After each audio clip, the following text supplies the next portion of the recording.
Welcome to my channel, Planning with Maserati. I am going to be doing a flip through of the book I received, Understanding the Bible, Old Testament.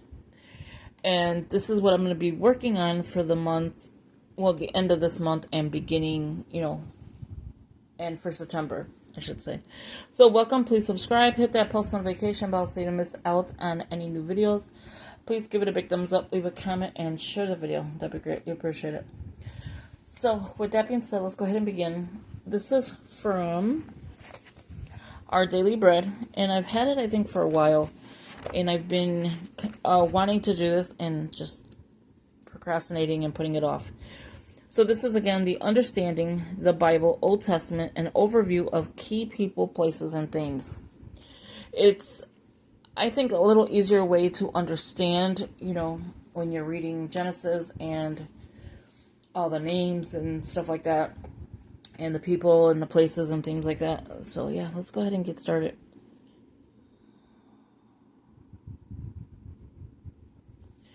So again, an overview of key people, places, and themes. I don't know, I think they gave me this. Oh no, this is Joyce Myers. For I know the plans I have for you, declares the Lord, plans to prosper you and not to harm you, plans to give you hope and a future. I like that.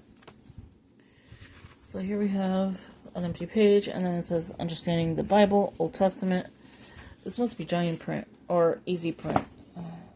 It didn't show, but yeah, I like when it's easy print. It's easier to read. So you have the introduction, Genesis through Malachi, and then so Genesis through Malachi. And then you get the blank page. Sorry, people are calling that's spam. So then you get the introduction. The Old Testament provides the foundation of the whole Bible. For the whole Bible. Both the Old and the New Testaments are equally part of the Bible. Both tell us about God. Both inform us about basic truths we need to know, but without a grasp of the Old Testament, the New Testament cannot be fully understood or appreciated. And without the New, the Old is left incomplete. And then it goes on to the Old. The Old Testament tells us about Jesus Christ. Okay, as we turn, you have the narrative books, 17, from Genesis to Esther. Wisdom and Poetry, 5 books, Job, Psalms, Proverbs, Ecclesiastes, and Song of Solomon. And then prophetic books, 17, Isaiah, Jeremiah, Lamentations, Ezekiel, Daniel, Hosea, Joel, Amos, Obadiah, Jonah, Micah, Nehemiah, Habakkuk, Zephaniah, Haggai, Zechariah, and Malachi. Sorry if I'm saying these wrong. And then it goes into the Old Testament. It was written over a period of about 1,000 years from CA 1400-400 BC. By about 30 different authors, its historical records extended from creation to the return of the Jews from exile in Babylon. The 39 books of the Old Testament may be divided into 3 major sections: narrative books, wisdom, poetry books, and prophetic books. It's important to understand that the books that make up the first half of the Bible are not arranged chronologically, but by their genre or style of writing. So then you have the narrative, the color, and the time. Okay, so what does that mean? The color and then the time. Okay, so the color, Leviticus, Deuteronomy, and Ruth, and then the time, Genesis, Exodus, Numbers, Joshua, and then so on. And then it goes in the beginnings, the settlement, the kingdom, the exile. So the first 17 books of the Old Testament, Genesis to Esther, tell the story of God's work from creation to around 400 years before the birth of Christ. Wow. These books make up Israel's narrative or historical books. Following these 17 books is a second section of writings composed of 5 wisdom and poetry books: Job, Psalms, Proverbs, Ecclesiastes, and Song of Solomon. So songs.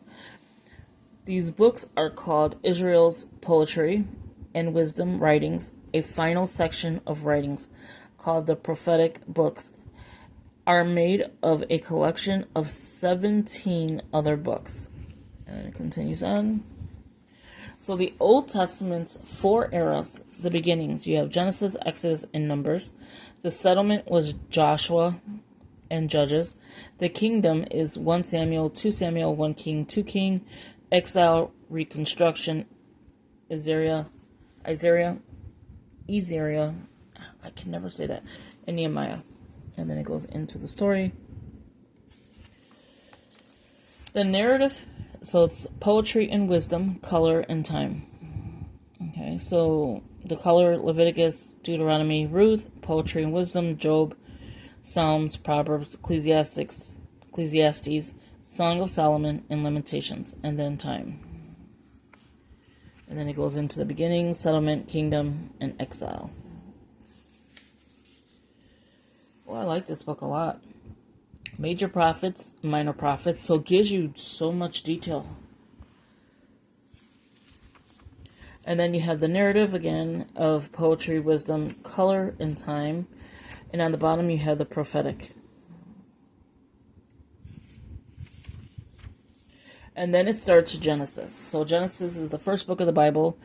And it's going to, what does it say? The first section of the book presents 4 major events: the creation of the universe, the rebellion of our first parents, God's judgment through a worldwide flood, and man's continued sinfulness at Babel. The second and larger section of Genesis primarily tells the stories of 4 men and God's dealings with. Through and sometimes in spite of them, these colorful men are Abraham, Isaac, Jacob, and Joseph. Throughout Genesis, we see mighty God who seeks to bless his creation and his people. And then what does it say? And then Faces and Places is the next page. Am I skipping? I feel like I'm skipping. No, okay. And then key verses and themes: creation, the fall, covenant, and blessings. Covenant. And why it matters. And then you get into Exodus. That is so cool. Like, every page has so much details about it. Leviticus overview. And what does it say? The books. And it tells you about the chapters. So I will be doing this every single day. At least, I would say, when I'm working in a book, I want to come back and, let me go back to here. So say like I'm working in Genesis. I want to come and, read this, get the ideas of what it's, telling me, and then why it matters. And then do the same thing for Exodus and have a notebook. Well, I have that binder, the 3-ring binder. I still haven't really used. And I think this is where I'm going to use it. I'll just write out everything that I need to know. And then, yeah, I'll continue on with that. But it's like all of them. Look at how good this looks. A lot of good information in this book.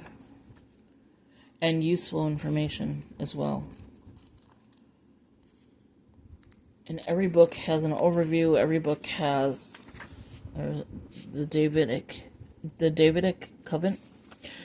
So every book, like 1 Kings, the overview, what does it say? So every book has that. Faces and Places, and then key verses and themes. So it gives you the key verses and themes, and then it has obedience, disobedience of the kings. So here's 2 Kings. Wait, is that 1 King? Yeah, so that was 1 King. I was reading, yeah, so 1 King. So here's 2 Kings. What does it say? Faces and Places, the key verses and themes. and then Why It Matters, and then it goes on to the next book. So that is pretty cool. So what I was thinking, and why I have this out, is I wanted to keep this in a notebook cover. I know I don't have my cat's hair on it. Well, my old cat, Diva. It could be just lint or whatever. So what I was thinking of is putting this in here, which it would work. It would fit. It would have maybe just like a little, a little tiny peek through of the book. Like, you know what I mean? Like it's to the edge. But it's not going to have stickers. It probably will have like post-it notes. And then what I like, it has pockets so I can put my like little slits. So I can put stuff in there. I have that so I can put stuff in there. It has bookmarks if I need a bookmark anything. And then here it has this as well. So what I'm thinking is putting this in here. The only problem I see with that is, I'm going to show you right now. By bringing this down a little bit. The book actually fits in here, so that is good. I would have to cut just the back cover, not the book, just the back cover to get it to slide in. Now, I don't know if I want to do that, and it has a pen loop. I don't know if you could see that little opening right here. It has a pen loop. I think it has two. I think it has two pen loops. Yeah, 1 and 2. So that's what I'm thinking, because it does fit nicely in here. I may have to just cut that part. I don't think I need to cut anything else, because it does fit nicely. And this makes a nice little cover to take with you when you want to bring a journal and stuff. Eventually, when I'm done with this book, I want to put a composition notebook in here, cut it down to size, and then, you know, use that for like faith and stuff like that, or any notebook I have this size. This I think is an A5 size. So thank you for watching. Leave a comment. Do you think I should just cut the back cover just up to maybe where it says odb.org? Because I know this is our daily bread. I don't want to cut that part, but maybe up to like where the circle is, just enough where it ends in the circle. Just enough to get it to fit in here. So leave a comment. Do you think that's a good idea? That's my Christmas cup. Yeah, I'd say Christmas in July with the cup, but I continued on. So thank you for watching. I hope you enjoyed this video. Let me know if you got this book and how you like it, and was it easier to understand the Old Testament? That's what I want to do, because every time I read the Old Testament, I get into Genesis and I continue on going. I did the Bible in 3 years. I did the Bible recap. I didn't complete either of them because I fall asleep when I read. And then I'm like, I get so annoyed with myself that I do that. So thank you for watching. Let me know if you have it, and did you order from Our Daily Bread. And I will talk to you in the next one. Take care. Bye-bye.